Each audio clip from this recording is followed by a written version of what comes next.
பாய்ச்சா நம்மகிட்ட பழிக்காது. அல்லேலூயா. அவன் எத்தனை லட்சம் செலவு பண்ணாலும் அவனுக்கு தான் நஷ்டம், அவனுக்கு தான் குஷ்டம். எனக்கு எல்லாமே ஆசீர்வாதம். ஆமென். ஏன்னா நான் எதில் இருக்கேன்? தேவ சித்தத்துக்குள்ளே இருக்கேன். நான் ஆசீர்வாதமாக இருப்பது தான் தேவனுடைய திட்டம். அல்லேலூயா. அதுதான் அவருடைய சித்தம், அதுதான் அவருடைய நோக்கம், அதுதான் அவருடைய விருப்பம், அதுதான் அவருடைய ஆசை. தேவனுடைய ஆசையை புரியாமல் அலைகிறனால நம்ம என்ன எப்படி இருக்கிறோம்?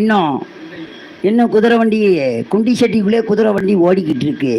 தேவனுடைய விருப்பத்தை ஆசையை எல்லாம் விரும்பிட்டீங்க, தெரிஞ்சுக்கிட்டீங்கன்னு வைங்களேன், நீங்கள் ரொம்ப ரிலாக்ஸாக இருப்பீங்க. என்னவா இருப்பீங்க? ரிலாக்ஸ் மணியாய் மாறிடுவீங்க. அல்லேலூயா. ரிலாக்ஸ் ஆல்பட்டாக இருப்பீங்க. ஆமென். காரணம், நமக்குள்ள தேவ சித்தம் தெளிவாய் தெரிய வேண்டும். தேவனுடைய சித்தத்தில் தான் இருக்க